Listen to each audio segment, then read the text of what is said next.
In this season, I'm being really intentional with my one-on-one time in the morning with the Holy Spirit. Just making sure that I factor Him into my daily routine. I notice when I factor Jesus in the beginning of my day, everything else just kind of runs smoothly. This season and chapter of my life is called Living on Purpose and being intentional with my time.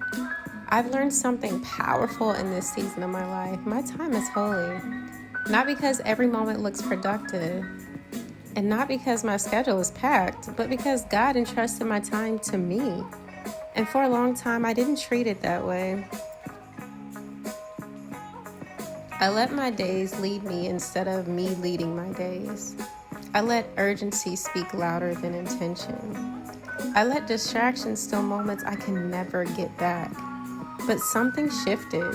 I realized that if I want a peaceful life, I have to be intentional with how I show up each and every day. Because time is not just passing, it's forming us. Every day, whether we realize it or not, we are being shaped by what we give our time to. So I made a decision. I'm no longer living on autopilot. I'm living on assignment, starting my day with God. One of the first changes I made was deciding that God would no longer get my leftovers. He gets my first. I factor prayer into my day on purpose, not just squeezing it in, not rushing it, and not multitasking it. I create space to pray, to worship, to sit in His stillness, sometimes with words, sometimes with music, and sometimes just silence. And I've learned that silence isn't empty, it's full of God. When I slow down long enough to listen, I realized how much noise I was carrying that never belonged to me. Prayer recenters me. It reminds me that I'm not in control. And that's actually a relief. Worship shifts my atmosphere. It lifts my focus off what's heavy and places it back on who God is. When I build prayer and worship into my daily rhythm, I don't just feel closer to God, I move differently through the day. I respond instead of reacting. I move with discernment instead of pressure, and I carry peace instead of chaos. Being intentional with my time, I've stopped glorifying busyness. Just because I can do more doesn't mean I should. Being intentional with my time means I plan margin. I plan rest. I plan moments to just breathe. I no longer measure my day by how much I accomplished, but by how present I was. Did I rush through today, or did I actually live in it? Because being busy but disconnected, that's not success. And productivity without peace, child, that's way too expensive. This new rhythm has taught me that slower doesn't mean lazy. It just means you're more aware. And mindfulness and God-centered meditation, it's a must. I've also incorporated mindfulness and meditation into my daily routine using the Abide app. Not just to escape life, but to fully be present in it. For me, meditation is about stilling my mind so I can hear God more clearly. It's about letting my nervous system rest and allowing my spirit to just lead. I take moments to breathe deeply, to notice where I'm holding tension, to release what I was never meant to carry. I just remind myself, God is here, right now, in this moment. Mindfulness has taught me that peace isn't found in perfect circumstances. It's found in presence. And eating at home, it's been an act of intention. Another major shift has been how I approach food. I'm eating more of my meals at home, meals that I prepare myself, with intention, with care. And this isn't about restriction, it's just about respect. respect for my body, respect for my health, respect for the temple God entrusted to me. Preparing my meals has become sacred time, one-on-one with Jesus. It slows me down. It grounds me. It's a reminder that nourishment isn't rushed. It's received. Every meal becomes an opportunity to be thankful, to pray, to honor my body instead of ignoring it. When I eat at home, I'm not just feeding my body. I'm cultivating discipline, mindfulness, and gratitude. Gratitude has been a daily practice in my life. Gratitude has become a non-negotiable, not just when things are going well, but every single day. I've learned that gratitude, it's a spiritual discipline. It trains your eyes to see God's hand everywhere. I give thanks for quiet mornings, for answered prayers, for lessons that came through discomfort, for growth that didn't come easily. Gratitude keeps my heart soft. It keeps me grounded. It keeps me aware of how far I've come. And when gratitude leads my day, complaining loses its power. Loving this lifestyle shift. This lifestyle shift didn't happen overnight, y'all. It was a series of small, intentional decisions. Choosing prayer over panic, choosing presence over pressure, choosing nourishment over neglect. And the more I practice it, the more I just love it. Because this life feels aligned.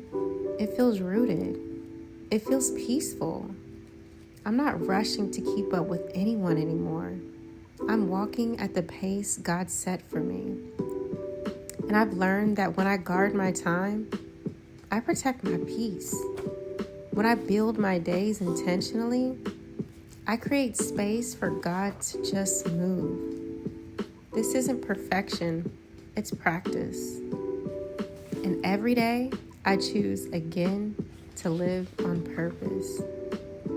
Ephesians chapter 5, verse 15 through 16 says, "Be very careful then how you live, not as unwise, but as wise, making the most of every opportunity."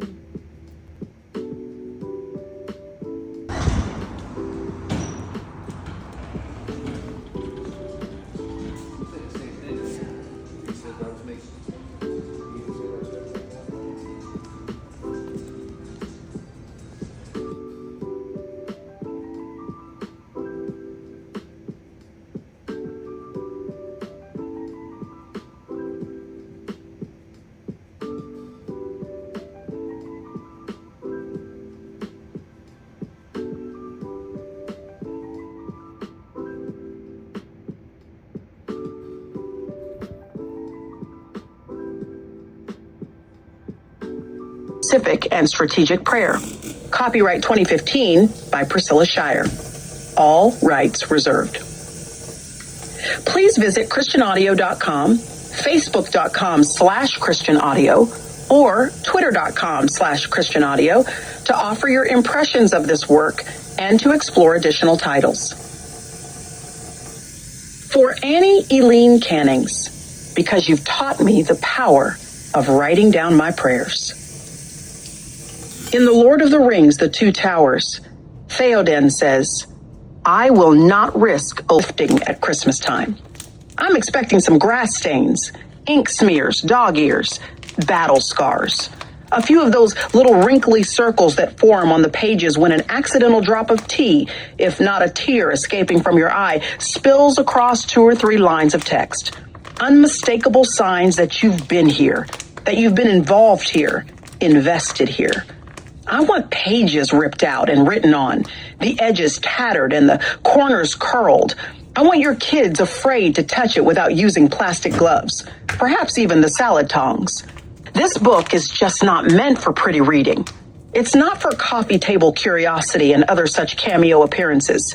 Think of it instead as industrial-grade survival gear, duct tape and super glue, leather straps lashed around it, old shoe where they came from. But none of that is going to happen, no matter how badly we want it, as long as prayer remains an afterthought, a formality, a mindless mix of duties and manipulation, something we do but usually don't. God has deliberately chosen this particular vehicle as the one that drives his activity in people's lives.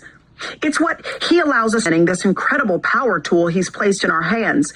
He divinely positions us, even a little life like ours, in his grand purposes for the ages. Through the connective tissue of prayer, he cracks open the door that makes us at least a small part of how these massive plans of his are translated into the lives of the people we know, including ours. Prayer is the portal that brings the power of heaven down to earth. It's kryptonite to the enemy and to all of his ploys against you. That's why you see and render you defeated.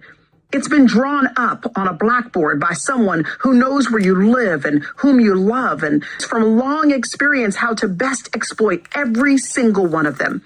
And maybe up until now it's been working. Presence here that you are sick of that. I know I most certainly am.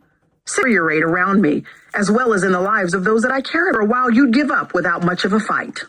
Well, just wait till he encounters the fight of God's Spirit in you.